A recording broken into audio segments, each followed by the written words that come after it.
Bom, pessoal, seguindo aí, a gente tem a questão 21, ó. Um homem sustenta uma caixa de peso 1000 newtons que está apoiada em uma rampa com atrito a fim de colocá-la em um caminhão, como mostra a figura 1.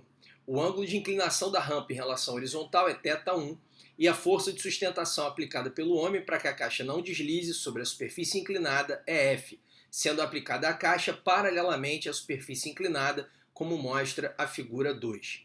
Quando o ângulo θ1 é tal que seno de θ1 é 0,6 e cosseno de θ1 é 0,8, o valor mínimo da intensidade da força F é 200 newtons. Se o ângulo for aumentado para um valor θ2, de modo que seno de θ2 igual a 0,8 e cosseno de θ2 igual a 0,6, o valor mínimo da intensidade da força passa a ser D.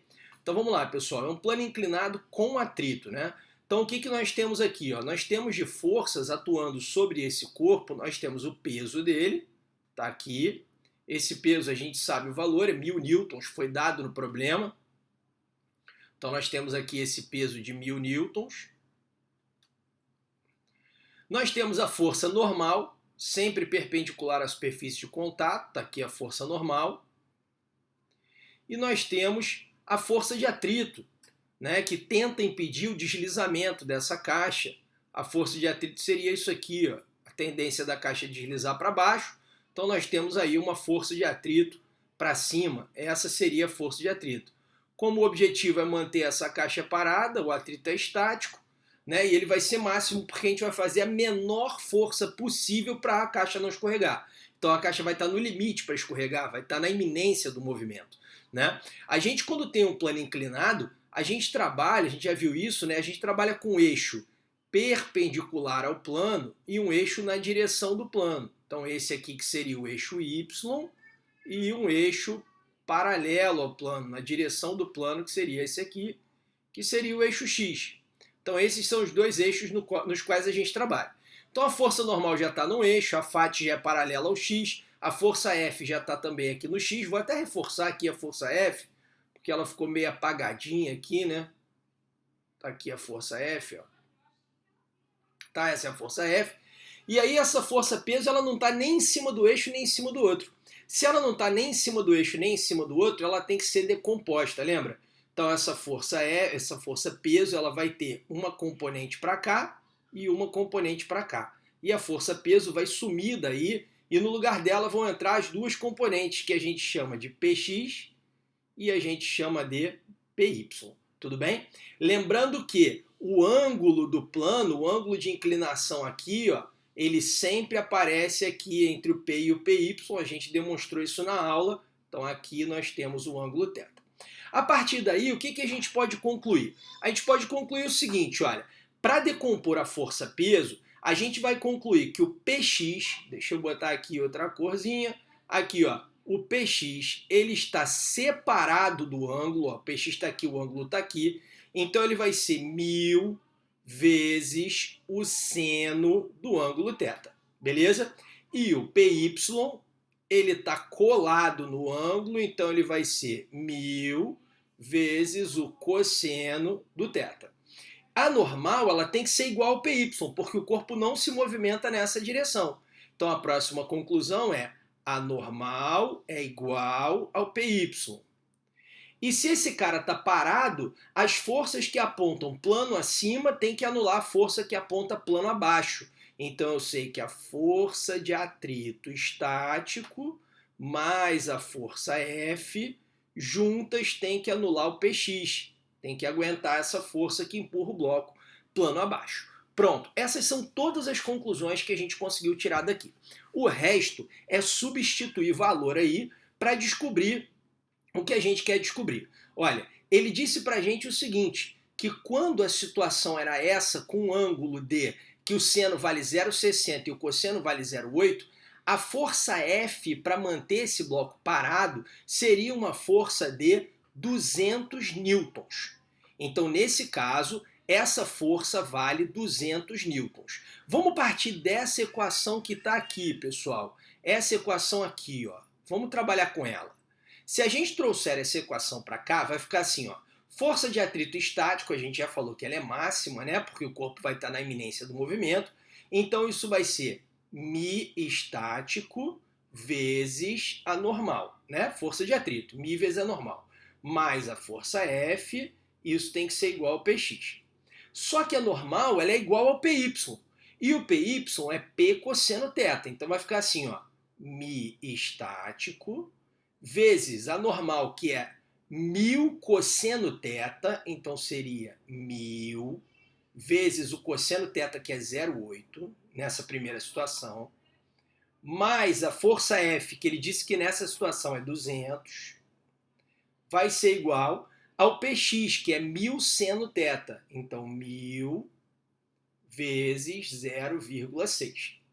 Fazendo a conta aqui, vai ficar aqui 800 vezes o μ estático, mais 200, isso vai ser igual a 600. Então, vai ficar aqui 800 vezes o μ estático, vai ser igual a 600 menos 200, que vai dar 400. Então, o μ estático vai ser igual a 0,5. Pronto. Achei o coeficiente de atrito estático nessa situação. Agora, o que ele diz? E se eu mudar esse ângulo e, em vez do seno valer 0,6, o cosseno valer 0,8, trocar o seno valer 0,8 e o cosseno 0,6? Qual vai ser o novo valor da força F nesse caso? Bom, pessoal, vamos fazer o seguinte. Já descobrimos que o μ estático vale 0,5, beleza? Já sabemos isso, μ estático vale 0,5. Então deixa eu apagar toda essa parte aqui e vamos fazer de novo agora com essa nova premissa, esses novos valores de seno e cosseno do ângulo. Já sabemos que o μ estático vale 0,5, que eu acabei de calcular. Legal. Vamos lá então de novo usando essa equação, ó. μ estático vezes a normal, né? Porque Φ, μ vezes a normal é o Py, então o Py seria 1000 vezes o cosseno do ângulo θ, mais a força F, que agora eu não sei quem é, vai ser igual ao Px, que é 1000 vezes o seno do ângulo θ. O μ estático, agora a gente já calculou, é 0,5 vezes 1000. Cosseno de θ, o novo valor do cosseno é 0,6. A força F agora eu quero descobrir. E o novo valor do seno está aqui, 0,8. Então vai ficar, ó, 1000 vezes 0,6 dá 600, vezes meio dá 300, mais a força F é igual a 800. Então, nesse caso, a força F valeria 500 newtons. Pronto, essa é a resposta do problema. A força F vale 500 newtons. Vamos ver se tem essa resposta de 500 newtons. Vamos dar uma olhadinha aqui, ó, descendo. Ah lá, letra E, 500 newtons. Essa é a resposta certa dessa questão. A próxima. Em uma fábrica, caixas são colocadas no ponto A de uma rampa e deslizam até o ponto B. A rampa forma um ângulo θ com solo horizontal, conforme indica o esquema. Sabe-se que 0,3 segundos após o início do movimento em A caixa alcança o ponto B com velocidade de 1,2 metros por segundo. Veja no gráfico a variação da velocidade da caixa em função do tempo. Aí nós temos esse gráfico que está aqui, ó. E o que ele quer saber? Considerando a inexistência de atrito entre as superfícies da caixa e da rampa e desprezando a resistência do ar, determine o valor do seno do ângulo θ. Então vamos lá, pessoal. É um plano inclinado sem atrito, beleza? A caixa parte do repouso e acelera, vai descendo e acelerando e ganha 1,2 metros por segundo de velocidade em 0,3 segundos. Com base nesse gráfico, a gente pode já descobrir qual foi a aceleração. Né? Dá para a gente descobrir a aceleração. Então vamos descobrir essa aceleração aqui, ó, através do gráfico. A aceleração ela vai ser a inclinação desse gráfico. Por definição, ela é ΔV sobre ΔT. Então essa aceleração foi, o cara variou de 0 até 1,2, então 1,2, num tempo de 0,3 segundos. Isso vai dar uma aceleração de 4 metros por segundo ao quadrado. Pronto. Então o cara está descendo num plano inclinado sem atrito, com a aceleração de 4 metros por segundo ao quadrado. Se você lembrar que na aula sobre plano inclinados eu falei que quando o plano é sem atrito, você tem simplesmente um bloco abandonado num plano inclinado sem atrito. A aceleração que ele adquire vai ser g seno do ângulo. Então essa aceleração 4, ela nada mais é que g seno do ângulo, 10 vezes o seno de θ. Então, a conclusão é que o seno de θ vale 4 sobre 10, 0,4. Pronto, chegamos à resposta do problema.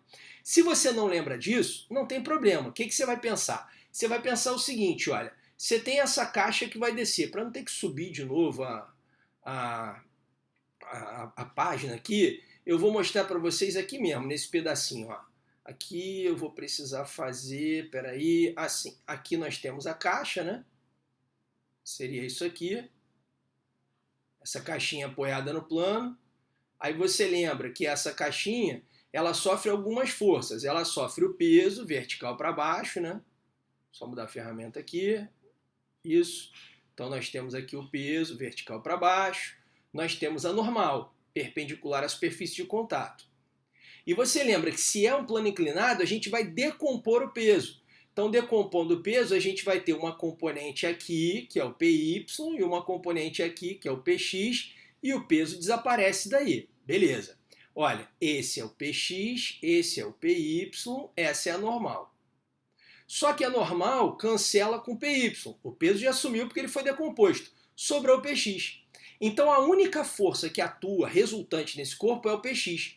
Como a gente sabe que força resultante é massa vezes aceleração, então é o próprio Px que é massa vezes aceleração.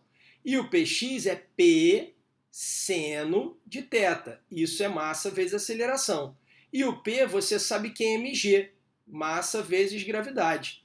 Então P seno θ é massa vezes aceleração. A massa corta. Então a gente conclui que a aceleração é g seno θ, exatamente como eu tinha falado aqui, ó. Então, se você decorou isso, beleza, já chegou direto aqui. Se você não decorou, por esse caminho você chega lá e descobre que o seno é 0,4. Você vai falar, mas ele está perguntando qual é o seno do ângulo. Exatamente, ó. O seno do ângulo vale 0,4 e essa é a resposta do problema, beleza? Vamos lá, pessoal, mais uma questão aqui, ó. Em um local onde a aceleração da gravidade é g, as partículas idênticas 1 e 2 são lançadas simultaneamente e sobem sem atrito ao longo dos planos inclinados AC e BC, respectivamente, conforme figura a seguir. A partícula 2 é lançada do ponto B com velocidade v0 e gasta um tempo t para chegar ao ponto C. Considerando que as partículas 1 e 2 colidem no vértice C, então a velocidade de lançamento da partícula 1 vale... Então olha só, as duas foram lançadas aqui, tá? Não tem atrito, elas vão subindo e freando porque estão subindo uma ladeira. Aqui também. Elas chegam juntas aqui, então o tempo que essa leva é o mesmo tempo que essa leva. Isso é um triângulo egípcio, né? Aquele triângulo 30, 60, 90. E sobre o triângulo egípcio, a gente sabe o seguinte, olha só. Eu sei, por exemplo, que se a hipotenusa mede x, o cateto oposto a ângulo de 30 vale x sobre 2. E o cateto adjacente ao ângulo de 30 vale x sobre 2 raiz de 3. O cateto oposto ao ângulo de 30 vale metade da hipotenusa e o adjacente metade da hipotenusa raiz de 3. Então o deslocamento dessa partícula até o ponto C vai ser x sobre 2. E o deslocamento dessa até o ponto C vai ser x sobre 2 raiz de 3. Ah, então peraí. Então o deslocamento da partícula 1 é o deslocamento da partícula 2 multiplicado por raiz de 3. Então eu posso concluir o seguinte, ó, o deslocamento da partícula 1 é igual ao deslocamento da partícula 2 multiplicado por raiz de 3. Ainda tem um detalhe, cada uma vai sofrer uma aceleração. Como é um plano inclinado sem atrito, falamos na questão anterior que a aceleração é g seno do ângulo. Então se o g vale 10, a aceleração desse cara é g seno 30, então essa aceleração do 1 é g seno 30, 10 vezes o seno de 30, que é meio. Então essa aceleração é 5 metros por segundo ao quadrado. Lembrando que a partícula sobe e a aceleração é para baixo, então ele vai freando enquanto vai subindo. E a aceleração dessa aqui, ó, a aceleração da partícula 2 é g, que é 10, vezes o seno de 60. Seno de 60 é raiz de 3 sobre 2.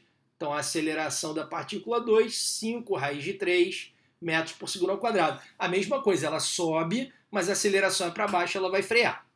Olha só, como é movimento uniformemente variado, eu posso trabalhar com gráfico de velocidade ou eu posso trabalhar com fórmula. Para não ter que ficar desenvolvendo de novo a história do gráfico aqui para vocês, para a gente ser um pouquinho mais rápido, eu vou pela fórmula mesmo, para a gente só ir um pouquinho mais rápido nesse caso. Então, eu vou partir disso aqui. Ó. O deslocamento da partícula 1 ele é igual ao deslocamento da partícula 2, raiz de 3. Deixa eu abrir aqui uma folha em branco. Então, vou partir disso. Ó. Deslocamento da partícula 1 é igual ao deslocamento da partícula 2, raiz de 3. Mas o que é o deslocamento? Pela formulinha do movimento uniformemente variado. É V0t mais AT ao quadrado sobre 2. Esse é o deslocamento. Então, o deslocamento da partícula 1 vai ser o quê? Velocidade inicial da partícula A vezes o tempo que ela leva, mais a aceleração dela, que a gente viu que é 5, mas é contrária ao movimento, então menos 5, t ao quadrado sobre 2. E o que é o deslocamento da partícula 2? Olha, a partícula 2 ele já diz que a velocidade inicial dela é v0. Então, para a partícula 2, eu vou aqui, ó. A velocidade dela é v0, não vou chamar de v02, tá? Porque ele já disse que é v0. Então, v0t. Aí a aceleração também é negativa, né? Então, menos 5 raiz de 3, que era a aceleração dele, t ao quadrado, tudo isso sobre 2, só que isso aqui vem multiplicado por raiz de 3, ó, por causa dessa equação aqui. Agora vamos desenvolvendo. Eu quero descobrir esse V0A. Essa é a pergunta do problema. Então vamos desenvolver aqui. Vai ficar assim, ó. V0A multiplicado por t menos 5t ao quadrado sobre 2 é igual. Isso aqui vai dar V0t raiz de 3 menos... Aí o raiz de 3 multiplicado aqui, raiz de 3 vezes raiz de 3 dá 3 vezes 5, 15, né? Então 15t quadrado sobre 2. Agora eu vou multiplicar tudo por 2 para matar esses denominadores. Então vai ficar 2v0at menos 5t quadrado igual 2v0t raiz de 3 menos 15t quadrado.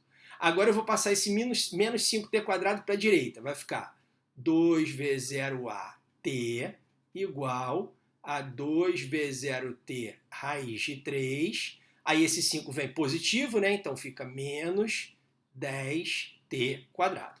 Agora, como eu quero v0a, eu vou mandar o 2t dividindo. Então vou dividir tudo por 2t. Então vai ficar assim, ó, dividindo tudo por 2t. v0a igual. Dividindo aqui por 2t, vai cortar o 2 e o t. Então vai ficar v0 raiz de 3. E aqui dividindo por 2 dá 5 e corta um t, né? Então fica menos 5t. Pronto. Essa é a velocidade inicial do ar. Nossa, cortei ele aqui. Seria v0 raiz de 3 menos 5t. Vamos ver se tem essa resposta? Está logo aqui na letra A. Ó. A resposta já está aqui.